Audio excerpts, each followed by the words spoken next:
Hello, हमें question given है। हमें दिया गया है कि b के किस मान के लिए समीकरणों X square plus B X minus one equal to zero, X square plus X plus B equal to zero का एक मूल उभयनिष्ठ है। तो हमें बताने कि इनमें से कौन सा हमारा करेक्ट आंसर होगा।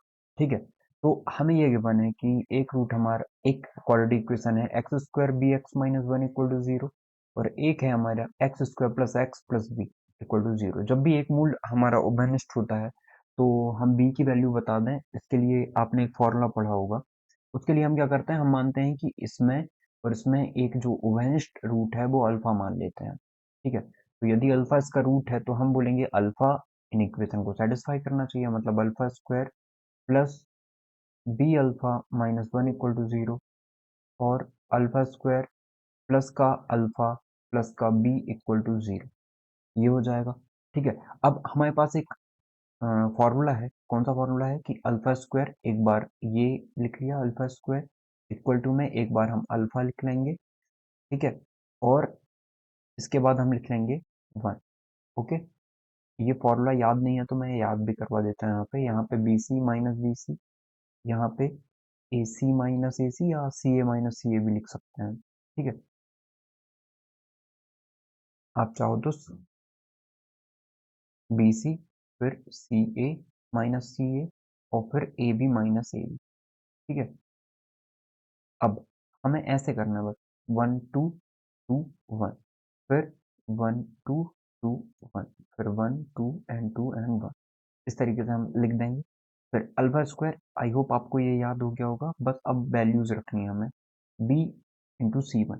ठीक है, तो हम इसे मानेंगे ये ए वन है, ये बी वन है और ये सी वन है। वैसे ही ये ए टू है, ये बी टू है और ये सी टू। जो भी बोला जाता है हम वैल्यू रखेंगे। बी वन है हमारा बी, और सी टू है हमारा बी, माइनस बी टू है वन, बी टू है वन, और सी टू कितना है, सी वन कितना है, सी वन है माइनस वन, इक्वल टू फिर alpha upon C one A two. C one है हमारा माइनस का वन, और ए टू है हमारा वन, माइनस सी टू है बी, और ए वन है हमारा वन। मतलब अल्फा स्क्वायर के मल्टीप्लाई में जो भी होगा वो वन होगा। वैसे ही ये भी हम इक्वल टू के बाद भी लिख सकते हैं कि वन अपॉन में ए वन हमारा कितना है, ए वन है वन, बी टू है वन, माइनस ए टू कितना है, ए टू यदि हम देखें तो ये भी वन है, मल्टीप्लाई बी वन कितना है, बी वन बी है। ठीक है, बी वन ये है बी। तो हमने वैल्यूज रख दी। अब सॉल्व कर लेते हैं आगे। तो हम बोल सकते हैं कि अल्फा स्क्वायर अपॉन में हो जाएगा बी इंटू बी, मतलब B square plus one, equal to में अल्फा अपॉन में हो जाएगा minus one minus B, equal to में ये आ जाएगा वन माइनस बी। ठीक है, अब एक बार इन दोनों को सॉल्व कर लेते हैं, एक बार इन दोनों को सॉल्व कर लेते हैं। तो हमारे पास ए वन बी वन की वैल्यू, अब हम क्या करते हैं, अब सॉल्व करते हैं आगे। तो अल्फा स्क्वायर इक्वल टू कितना हो जाएगा, यदि हम इन दोनों को इक्वेट कर दें तो अल्फा स्क्वायर इक्वल टू हम लिख सकते हैं B square plus one upon में वन माइनस बी। ठीक है, ये आ जाएगा। इसे हम दे देते हैं इक्वेशन नंबर वन। हमने क्या किया है, इन दोनों को इक्वेट किया है बस। अब वैसे ही हम इसको और इसको इक्वेट कर दें तो क्या होगा, अल्फा इक्वल टू में आ जाएगा, माइनस कॉमन निकालने तो ये वन प्लस बी अपॉन में वन माइनस बी, ये हो जाएगा। एक काम करते हैं, माइनस नीचे ले आते हैं। तो आप यहीं पे लिख सकते थे ये चीज, या फिर हम नीचे ही लिख लेते हैं। अल्फा इक्वल टू में आ जाएगा वन प्लस बी या बी प्लस वन अपॉन में बी माइनस वन। ठीक है, ये आ जाएगा। तो अब इसे दे देते हैं हम इक्वेशन नंबर टू। अब अल्फा भी पता है हमें, अल्फा स्क्वायर भी पता है, तो हम वैल्यू पुट कर देते हैं इक्वेशन नंबर वन पे अल्फा की। तो ये कितना हो जाएगा, बी प्लस वन अपॉन में बी माइनस वन। हमने इक्वेशन वन पे इसकी वैल्यू रख दी, तो इसका स्क्वायर इक्वल होगा किसके, B square plus one upon में वन माइनस बी के। ठीक है, तो ऊपर हम क्या देख पा रहे हैं कि ये आ जाएगा बी का square plus one plus two B upon में बी का स्क्वायर प्लस का वन माइनस का टू बी, ये आ जाएगा। ठीक है, इक्वल टू में हो जाएगा B square plus one upon में वन माइनस का बी। ठीक है, अब हम एक काम करते हैं, क्रॉस मल्टीप्लाई कर देते हैं, क्योंकि और दूसरा ऑप्शन है नहीं हमारे पास सॉल्व करने का। आप चाहो तो बी स्क्वायर प्लस वन, नहीं, वैसे ही सॉल्व करना पड़ेगा और दूसरा ऑप्शन नहीं है। ठीक है, नीचे क्या था, बी माइनस वन का स्क्वायर था ना, और नीचे ये बी माइनस वन है, तो एक काम कर लेते हैं, हम इसे वन माइनस बी भी लिखेंगे तो भी चल जाएगा। एक कैंसिल आउट हो जाएगा, तो ऐसे नहीं लिख के हम इसको इजीली सॉल्व कर लेते हैं। ये क्या, हम इसे लिखेंगे बी माइनस वन का स्क्वायर, बी माइनस वन का स्क्वायर ये है, और वन माइनस बी है।